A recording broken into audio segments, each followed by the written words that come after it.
하나님은 우리의 왕이십니다. 하나님의 나라는 우리의 왕이신 하나님의 위엄과 하나님의 통치가 미치지 않는 나라, 그 나라가 바로 하나님이 세우신 하나님의 나라인 것입니다. 그 하나님의 나라는 하나님의 영광과 하나님의 복주심이 가득한 나라입니다. 그래서 하나님께서 그 나라를 이루시기 위하여서 하나님의 통치를 실행할 수 있는, 하나님을 경외하는, 그리고 하나님의 성품을 닮은 재판장들을 세워서 공의로 재판하게 하라, 이렇게 말씀하셨죠. 이 일이 아주 중요한 것입니다. 하나님의 나라를 세우기 위해서 반드시 재판장을 세워라, 지도자를 세워라, 그리고 공의로 재판하라, 이렇게 말씀하신 그 내용에 대한 사례들이 오늘 본문에 나타나고 있는 것입니다. 우리 21절, 22절 말씀인데 함께 읽겠습니다. 내 하나님 여호와를 위하여 쌓은 제단 곁에 어떤 나무로든지 아세라상을 세우지 말며 자기를 위하여 주상을 세우지 말라. 내 하나님 여호와께서 미워하시느니라. 아멘. 약속의 땅에 들어가서는 그들이 반드시 각 산당에 있는 아세라상과 바알 주상을 다 깨뜨리라, 아세라상을 찍어버리라, 이렇게 명령하셨죠. 그런 것들이 남아있으면 이 백성들을 미혹하는 올무가 될 수 있기 때문에 다 찍어버리고 그리고 깨뜨리라, 이렇게 명령하신 것을 반드시 순종해야 했습니다. 그런데 이들이, 가나안 사람들이 아세라상을 세운 것을 보고서 하나님을 섬길 때 그들이 했던 그 방식을 가지고 와서 여호와를 위한 제단 곁에 아세라상을 세우게 된다는 것입니다. 그것은 하나님을 위한 것이 아니죠. 하나님을 섬긴다는 미명하에 아세라 목상을 세우고 또 바알 주상을 세우는 것, 그건 자기를 위한 것입니다. 그게 바로 우상 숭배인 것입니다. 말로는 하나님을 섬긴다 했지만 이 백성들은 자기를 위해서 여호와의 제단 바로 옆에 우상을 섬기는 그런 일을 할 것인데, 그때 왜 이러한 일들이 벌어지게 되는가 하는 것이에요. 첫 번째는 물론 신앙적인 문제죠. 여호와를 알지 못하고 하나님이 무엇을 기뻐하시는지 알지 못하는 그 신앙적인 문제, 여호와를 아는 지식에 대한 문제일 것입니다. 그런데 지금 이 본문은 이것이 사법적인 문제도 된다라는 것입니다. 하나님의 말씀이, 하나님의 율법이 작동할 수 있도록 하나님이 재판관을 세우고 지도자를 세우라고 명령하셨는데, 여러분, 여호와의 제단 곁에다가 그 우상을 세운다는 것은 하나님의 율법이 전혀 작동하지 않는 그런 시대가 되었다는 그것을 의미하는 것이에요. 그것을 묵인하고 그것을 방치하고 그것을 그냥 내버려 둔 것이죠. 전혀 율법이 작동하지 않는, 그러니까 하나님을 경외하는 지도자를 세워서 이러한 일들은 하나님께서 기뻐하시는 일이 아닙니다, 하나님이 미워하시는 일입니다 하고서 단호하게 그 아세라상을 찍어버리고 주상을 깨뜨릴 수 있는 그러한 지도자를 세워야 한다는 것입니다. 이런 일들이 일어나지 않으면 온 나라가 우상 숭배와 가증스러운 죄악으로 가득 넘쳐나게 될 것이기 때문에 그런 일들을 막기 위해서 반드시 하나님을 경외하는, 하나님의 말씀으로 공의로 재판하는 재판장들을 세우라 하는 것이에요. 하나님의 나라를 이루기 위해서 그렇게 하는 것입니다. 우리 1절 말씀을 함께 읽겠습니다. 흠이나 악질이 있는 소와 양은 아무것도 내 하나님 여호와께 드리지 말지니 이는 내 하나님 여호와께 가증한 것이 됨이니라. 아멘. 하나님은 흠이나 악질이 있는 재물을 드리지 말라. 그것은 하나님이 기쁘게 받으시는 것이 못 된다. 이렇게 말씀하셨어요. 흠이 있는 재물을 드린다는 것은 진정한 의미의 예배가 아니죠. 겉으로는 예배를 드리고 희생을 드리는 거예요. 그런데 속으로는 불순종하는 일인 것입니다. 왜? 드리지 말라고 하셨기 때문에. 그게 얼마나 위선적이고 외식적인 일인가. 흠 있는 것을 드린다? 여러분, 흠 있는 것은 사람도 원하지 않는 거예요. 흠 있는 것은 버리는 것이지 드리는 게 아니라는 것입니다. 그거는 예배가 아니라는 것이에요. 여러분, 우리가 예배를 한다고, 예배를 드린다고 모든 예배를 하나님이 기뻐하시는 것은 아닌 것입니다. 어떠한 예배는 불순종하면서 드리는 예배가 있고, 어떤 예배는 하나님을 심히 불쾌하게 하는 예배도 있는 것입니다. 이사야 1장을 보면 그 내용이 잘 나와 있어요. 더 이상 너희들 예배드리지 말라. 더 이상 이 재물을 가지고 오지 말라. 너희는 내 마당만 밟을 뿐이니라. 이렇게 말씀하셨습니다. 얼마나 그들이 위선적이고 그들이 악을 행하였으면 하나님이 더 이상 예배드리지 말라 이렇게 말씀하셨을까요? 그건 하나님을 위한 것이 아닌 것입니다. 하나님은 그 예배자의 중심을 보시고 그 마음을 보신다는 것입니다. 그리고 하나님께서 어떠한 제사를 기뻐하시는가, 하나님의 뜻을 헤아릴 줄 알고 하나님의 마음을 헤아릴 줄 아는 그러한 재판장이 세워져야 하고 그러한 지도자가 세워져야 한다. 그래야 하나님을 향한 온전한 예배를 드릴 수 있다라는 것이에요. 우리 2절 3절 말씀도 함께 읽겠습니다. 내 하나님 여호와께서 내게 주시는 어느 성중에서든지 너희 가운데 어떤 남자나 여자가 내 하나님 여호와의 목전에 악을 행하여 그 언약을 어기고 가서 다른 신들을 섬겨 그것에게 절하며 내가 명령하지 아니한 일월 성신에게 절한다 하자. 자, 또 하나의 사례가 등장하는데요. 하나님이 주시는 성중에서 너희 가운데 어떤 남자나 여자가 하나님 여호와의 목전에 악을 행하여 그랬어요. 하나님 앞에서 언약을 어겼다. 언약을 어겼다. 그리고 다른 신들을 섬겨 절하며 또 1월 성신에게 절한다 하자. 이런 사례가 있을 때 언약을 어겼다는 것은 고의적으로 범죄했다는 것입니다. 하나님 여호와 목전에서 가증스러운 우상을 섬기는, 그리고 1월 성신에게 절하는, 하나님을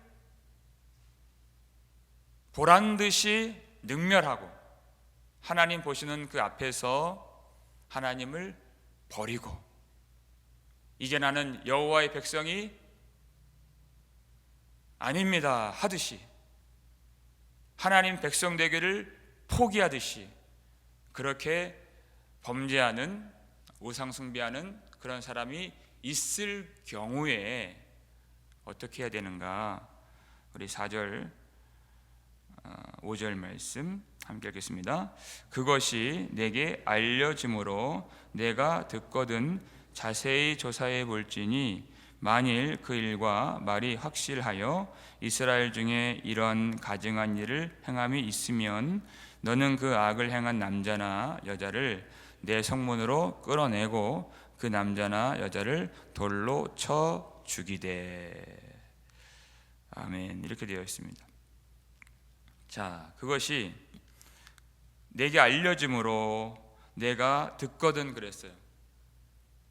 그 소식을 들으면 자세히 조사해 볼지니 그랬어요. 자세히 그것이 정말 사실인지 아니면 뜬 소문인지 진위 여부를 확실하게 파악해서 그것이 확실한 사실로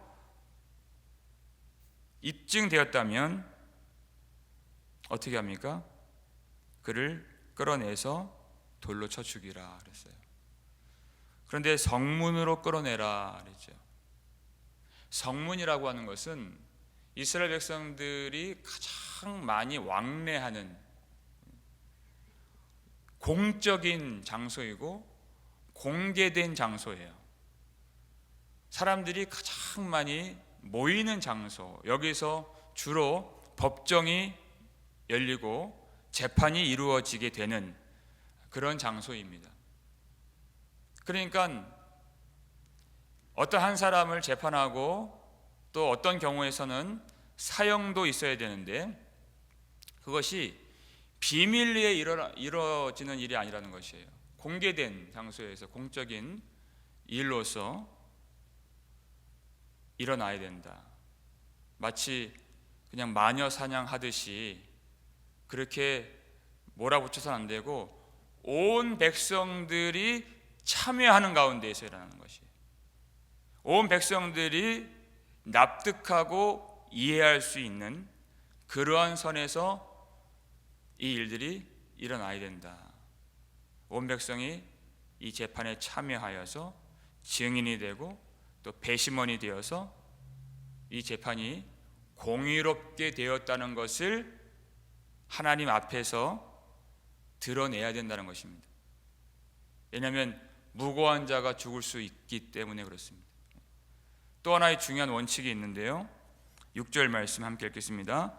죽일 자를 두 사람이나 세 사람의 증언으로 죽일 것이요 한 사람의 증언으로는 죽이지 말 것이며 그랬어요. 한 사람의 증언으로는 절대로 죽여서는 안 된다. 두 명이나 세 사람의 증언으로 그 사람을 죽여야 한다. 만약 어떤 사람이 악감정을 품고 거짓으로 증언할 수 있기 때문에 그러면 죄 없는 무죄한 자가 그리고 무고한 자가 죽을 수도 있기 때문에 그런 일들이 발생되지 않도록 두세 사람의 증인이 반드시 증언해서 이 재판을 할 것이다. 우리가 마태복음 18장을 보게 되면 교회의 권징에 대한 말씀이 나오는데 거기도 이 원칙이, 이 원리가 그대로 적용되어 있죠. 죄를 버리고 돌이키라 이 말을 듣지 않으면 한 사람이나 두 사람을 더 데려가요. 그럼 나를 포함해서 두세 사람의 증인이 되죠. 그래서 그 증인의 보는 앞에서 모든 말을 증인의 입으로 확증하라 이렇게 되어 있어요. 확실하게 하는 것이 두세 사람의 이 증언을 통해서. 교회는 그냥 말씀만 전하는 것이 아닙니다. 하나님의 말씀이 그 성도들 속에, 영혼들 속에 제대로 임하여지고 작동하고 있는지를 살펴보는 것까지가 교회 안에서 이루어져야 할 일인 것입니다. 정말 그 말씀대로 살고 있는가 돌아보고, 만약 그렇지 않다면 권면하고 그리고 주님께로 돌아올 수 있도록 다스림이 필요한, 그게 7이죠. 그래서 당회가 있고 이 7이 장로가 있는 것입니다. 이게 없으면 그 공동체 안에 악이 생겼을 때 그 악을 제거할 수 있는 어떤 기능을 발휘할 수가 없는, 그냥 어떤 한 사람의 악이 누룩같이 퍼져서 모든 공동체를 멸망으로 끌고 가게 되는 그런 일들이 발생할 수 있게 되는 것입니다. 그래서 어떤 이 범죄가 일어나게 된다면 교회는 그것을 좌시하지 말고 묵인하지 말고 하나님이 주신 방법대로 그 악을 제거해야 된다는 것이에요. 고린도전서 5장 11절 12절 말씀인데요, 읽겠습니다. 밖에 있는 사람들을 판단하는 것이야 내게 무슨 상관이 있으리요마는 교회 안에 있는 사람들이야 너희가 판단하지 아니하랴. 밖에 있는 사람들은 하나님이 심판하시려니와 이 악한 사람은 너희 중에서 내쫓으라. 이렇게 됐어요. 교회에 어떤 심각한 범죄가 일어난다면 그것은 공동체가 절대로 좌시해서는 안 된다라는 것입니다. 그냥 묵인해서는 안 되는 것이에요. 왜냐하면 교회의 신앙의 순수성을 지켜야 하는 의무가 있기 때문에 죄라는 것은 누룩같이 자꾸만 퍼지게 되는 습성을 갖고 있습니다. 그 죄를 반드시 제거하고 도려내야 되는 것이에요. 그래서 그 형제에게 권면하죠. 듣지 않으면 두세 사람의 증인이 가서 또 그 죄를 버리라고 했음에도 불구하고 듣지 않으면, 그 말씀을 받아들이지 않으면 이 악한 자를 내쫓으라, 이렇게 되어 있어요. 여러분, 이 말씀을 우리가 제대로 이해해야 됩니다. 왜 내쫓으라 이렇게 말씀하셨는가? 그를 그냥 이 죄를 묵인하고 그냥 내버려 두면 그가 회개할 수 있는 기회를 얻지 못하는 것이에요. 그를 출교시켰을 때 비로소 그가 죄를 깨달을 수가 있게 되는 것입니다. 그래서 그때 죄를 깨닫고 회개의 기회를 얻도록 함으로써 구원을 받을 수 있는 자리로 그를 보내는 거예요. 만약 묵인한다면 죄를 깨닫지 못하기 때문에 회개하지 못하고, 그리고 그는 구원을 받지 못하게 되는 것이에요. 여러분, 하나님의 궁극적인 목적은 그냥 내쫓고 버리는 게 아니에요. 그가 깨닫고 돌이키는데, 하나님이 용서하시는데 그 목적이 있는 것입니다. 그리고 교회의 그 신앙의 순수성을 지켜야 하기 때문에 그를 내쫓으라, 이렇게 말씀하신 것이에요. 왜냐하면 이 모든 말씀의 목적이 이 7절 마지막 부분에 있는데요, 너는 이와 같이 하여 너희 중에서 악을 제할지니라, 이렇게 되어 있어요. 악을 제할지니라. 하나님께서 거룩하게 성별하신, 그리고 세워주신 이 나라 중에 있는 악을 제하는 것, 이것은 너무나도 중요한 일이기 때문에. 근데 이 7절 앞부분을 보시면, 이런 자를 죽이기 위하여는 증인이 먼저 그에게 손을 댄 후에 뭇 백성이 손을 댈지니라, 이렇게 써요. 뭇 백성이 손을 대라. 증인이 먼저 손을 대고, 그리고 뭇 백성이 손을 대는 것이 무슨 얘기입니까? 여러분, 이 일은 온 백성이 참여하여서 악을 제거해야 된다는 것이에요. 모든 백성들이 하나님의 율법이 이 공동체 안에, 이 나라 안에 온전히 작동될 수 있도록 왕이신 하나님의 통치가 임하여지는 나라가 될 수 있도록 모든 백성들이 깨어 있어서 악을 제거하는 일에 적극적으로 동참하라 하는 것이에요. 교회가 해야 될 일인 것입니다. 절대 이 죄악이, 가증한 우상 숭배가 이 공동체 안에 심어지지 않도록 깨어서 방치해 두지 말고 그것을 제거하는 일에 동참할 때 하나님의 임재하시는 역사가 그 나라 안에 가득하게 일어나게 된다라는 것이에요. 그것을 내버려 두면 안 돼요. 민수기 25장 보면 발람 선지자에 의해서 이스라엘 백성들이 음행에 빠지고 우상 숭배에 빠지게 되죠. 시딤에서 머무를 때 그 일이 벌어지게 됩니다. 하나님이 그것을 보시면서 진노하셨어요.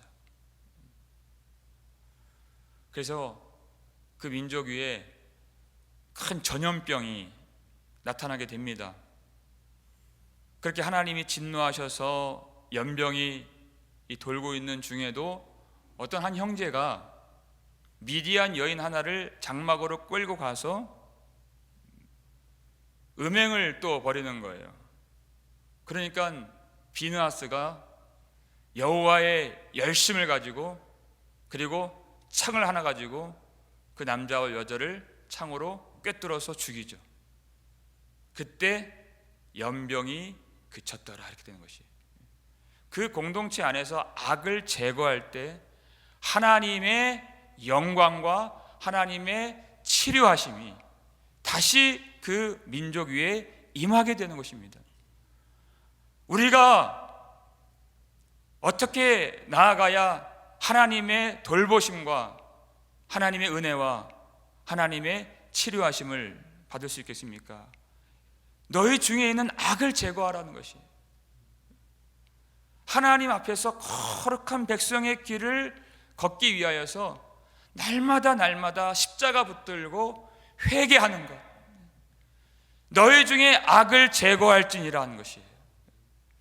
왜냐하면 하나님의 통치를 온전히 받기 위하여서, 하나님의 임재의 역사 그리고 하나님의 위엄과 영광을 온전히 우리가 누리고 경험하기 위하여서 날마다 우리가 주의 십자가를 붙들고 회개하는 일이 참 중요한 것입니다.